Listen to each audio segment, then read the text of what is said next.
What's good, YouTube? It's your boy JusticeXFalls. We back at it again with another video, and today we're looking at Star Wars Jedi Survivor, the combat stances. So, this is another game IGN is gonna be covering up, probably up until it comes out, and probably after that too.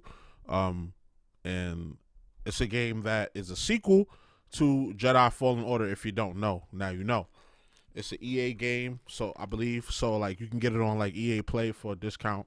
Or you can just get it. It's dirt cheap by now. It came out like mad years ago, so like definitely get it if you can. Like I said in the last video, I'm finishing my way through it. Like, I'm working my way through it. I'm about halfway through it, but I should be able to finish it by the time this game starts. So without further ado, let's check out this video. IGN first. I don't think anyone would argue the idea that a Jedi makes for a pretty badass playable video game protagonist. Definitely. They've got a lightsaber, force powers, they're quick, and they can jump really high. All great innate attributes for an action game, but one challenge about having a Jedi main character is that they're only really known to use lightsabers. That presents a bit of an issue as most good action game heroes have multiple weapons to help keep combat fresh over the course of the game. Star Wars Jedi Fallen Order found a solution to this problem by giving Cal two different lightsaber stances, each with their own combat focus and moveset, and with the sequel, Jedi Survivor, Respawn is looking to up the ante with a total of 5 different stances that Cal can use over the course of his journey. To find out more about each of these stances, I talked with Senior Design Director Jason DeHarris and Game Director Stig Asmussen, who walked me through the design philosophy behind each stance and their unique approaches to combat. I had to burp, had some gas. One of the big focuses throughout the development of Jedi Survivor has been this concept of Jedi 2.0, and how to take Cal from where he was in Jedi Fallen Order, a young and relatively inexperienced Padawan trying to find his place and identity, to where he is now in Jedi Survivor, a much more confident and capable Jedi Knight who is also 5 years wiser. Asmussen said that the team wanted this change reflected in Cal, not just in the story, but through his combat as well. As a result, Cal is a much more capable fighter right from the start in Jedi Survivor, with 3 saber stances available right from the beginning of the game: single blade, double bladed, and dual blade. We felt like it was important to give the player a greater arsenal right off the bat. We had 2 fully realized stances in the first game, and that was the single and that was the staff. And we had a stance where you had a twin blade, which was something that we wanted to fully realize in the first game, but we never. Yeah, but it was basically ran out of time. What they did was they just, as you saw with those attacks, later on in the skill tree, you get to unlock like attacks where you break the staff apart and you fling it out, or you do certain two-handed attacks. But they seem to have further expanded and fully realized it, like you said, and made it into its own separate stance from the other 2. So that's fire. I like that. And it ended up becoming a special move. It was a really cool moment, but it was, not given the same amount of focus and execution. So that was like day one. We're going to finish our twin stance. DeHarris said that the team really used the twin blade stance as the jumping off point, because they already knew the roles the single and double blade stances would play in combat. And so they wanted to start by trying to make the twin blades feel unique. Hold on, we got a Bloody Palace? Tell me this don't look like Bloody Palace from Devil May Cry. Like if you've played Devil May Cry, you know, like this is we getting like a Bloody Palace, or is this like just a regular level in the game? Where we started to think, okay, let's make twin a little more technical. Still approachable, anybody can pick up and play, but there's a lot more, combat nuance to it. That combat nuance comes in several forms. For one, you're a bit of a glass cannon. You take more damage, but you attack faster and have a wider array of unique combos, some of which require you to pause for a beat before continuing the combo. In addition to that, Twin Blade Stance is the only one where you're able to dodge or guard cancel out of the startup animations of an attack. Other stances have you commit to your attacks very much like you would in a game like Dark Souls, where once you press the attack button, you have to wait until your attack animation finishes before you can get out of the way. You can rely a little more on your reflexes and freely get out of the way when danger is incoming. With Twin, we kind of let you ride the line between, reckless and aggression, but you pay for it if you're making mistakes. The single blade stance is the So like that's the only stance where you're not dropping frames, basically. Like everything else, you gotta attack, wait for your attack to go through, and depending on if you hit or if you whiff or the attack the opponent decides to do, you're most likely gonna go negative unless you negative in frames, unless you try to go perfectly. Now, I'm not a big fighting game person, but I do understand a little bit about frame data through playing a lot of single player hack and slash games and a lot of fighting games in my life. So yeah, if you don't know what I'm talking about, frame data, basically. all-rounder stance of Jedi Survivor. It's got medium range and medium power, and a jack-of-all-trades approach to the skills that utilize it. It's relatively fast, so there's not the same amount of commitment to each attack compared to the slower stances. You can throw your lightsaber out for a mid-range attack, and its special ability is a strong thrusting attack that can be charged to deal heavy stamina damage to single enemies. Like in Fallen Order, the double-bladed stance is the go-to stance for crowd control. If there's a large group of weak B1 droids crowding an area, it's never a bad idea to bring out that double blade and start dancing your way through the crowd. Just randomly just spin it around, just go crazy. Yeah, I ain't playing with y'all Nintendo. I'm muting y'all, because you will definitely copyright. This video will definitely get copyright strike off an ad. But I definitely want to get that game, Kirby Return to Dreamland Deluxe. It looks fire. Close range damage spread out all around Cal. The downside is that there's a lot of startup time to its attacks, making it a weapon that you really need to be careful with when putting it to use against faster enemies. There will be 2 brand new stances that you'll be able to wield in Jedi Survivor, and while Respawn wanted to keep a lot of the cards relating to these 2 stances close to their chests, we do know that one of them is called the Crossguard stance and utilizes a hilted lightsaber much like the one that Kylo Ren uses, and the other one is called the Blaster stance, which is a fighting style that incorporates both a lightsaber and a blaster.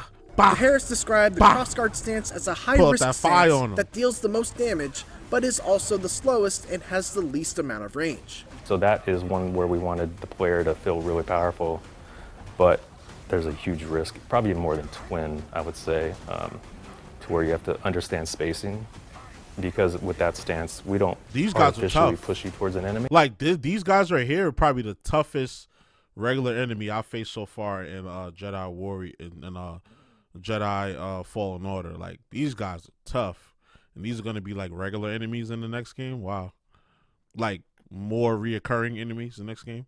It's crazy.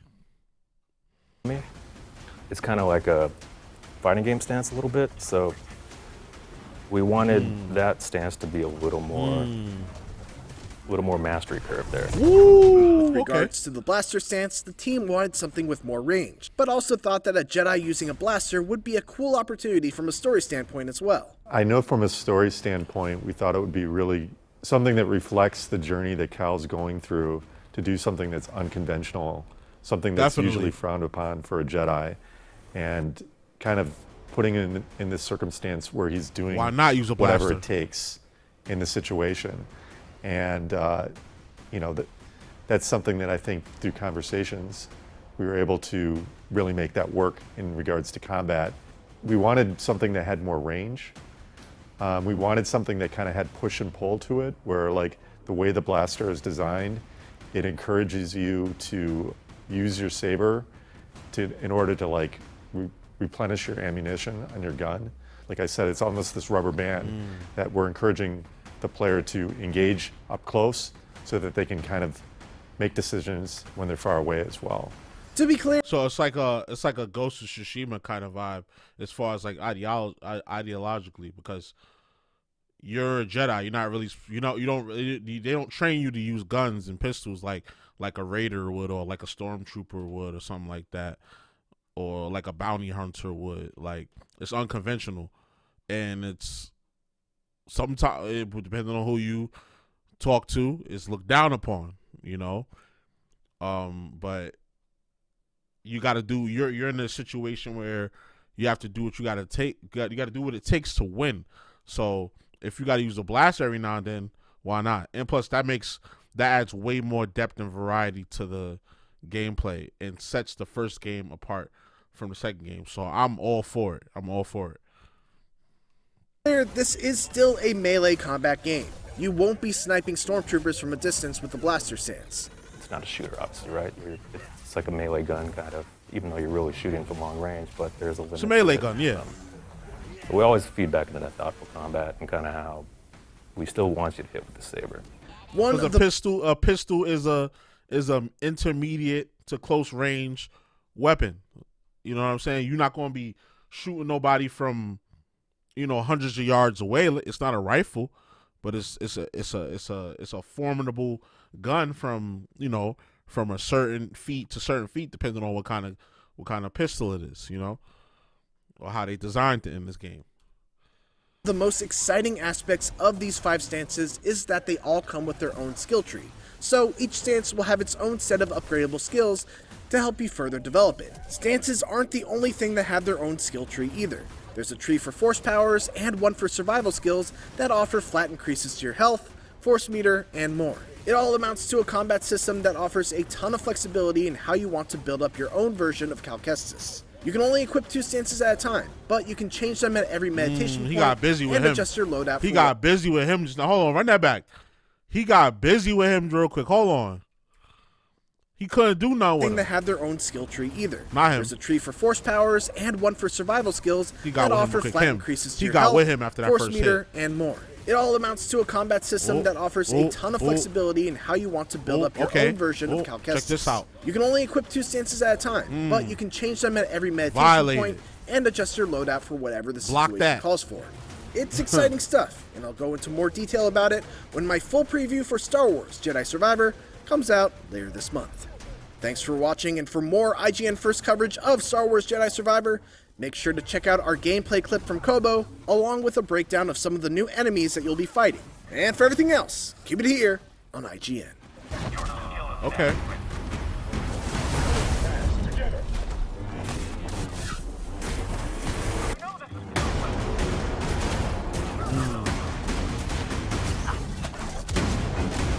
Okay.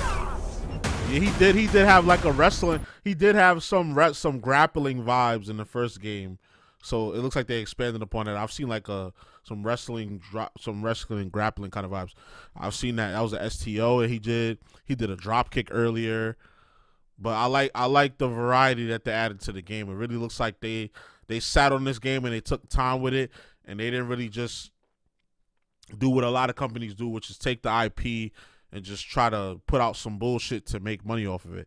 They really sat there and looked at the first game, look at what they did well, look at what they didn't get to implement in the first game, and now they're gonna add it to this second game, which is this is gonna be dope. I can't wait for it. I think it comes out in April. Let's check the release date real quick, because I totally forgot when it comes out. I think it's the end of April. Yep, April 28th. That's when it comes out. Only next gen. So like I've been telling y'all in these videos, if you've been watching the videos, y'all gotta get y'all money up. It's about that time. Get your money up. You feel me? The shortage is over. It's been reported. You can readily get an Xbox. You can readily get a PS5. I don't want to hear I don't got it, because we are gamers. You know it's an expensive hobby. So don't complain if a company's not putting out a game on a console that you're still stuck on that came out more than 5 years ago. All right? You can't do that. You can't do that. There are still a lot of games coming out for PS4 and Xbox One and even Nintendo Switch.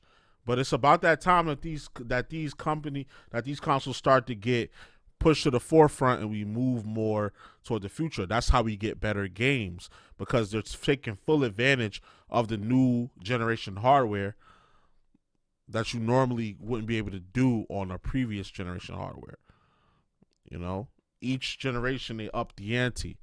Even what you can say, well, you can just get it on PC. Even PC, look how far PC has come. PC has come a long way. You know, so the technology is going to keep going up and up and up. And if you're going to be a gamer, if you're going to be a lifetime gamer like me, you got to come to terms with it. Get your money up. I got my money up. I was dirt poor. I was working in the sandwich shop. I worked in a call center. Like I did whatever jobs I could. Now I got a nice job. I'm not going to tell you what my job is now, but it's a nice job. It pays really good. I get paid more every year. And As soon as this YouTube money come in, I'm gonna be getting paid even more. Plus more money I'm gonna be getting for my job. So let's get it. But back on topic. This game is fire. Definitely gonna be getting it. Gotta finish Fallen Order, and yeah, that's it. I'm definitely copping this game. That's a 100% cop for sure. April 28th, we're gonna be getting it. That's my birthday month too, so it's lit. Aries gang. If you were Aries, comment down below. If you're not an Aries, don't comment down below unless you're talking about the video game. But yeah, so y'all already know the vibes. Like, comment, subscribe, all that good stuff. It's your boy JusticeXFalls. We out. One.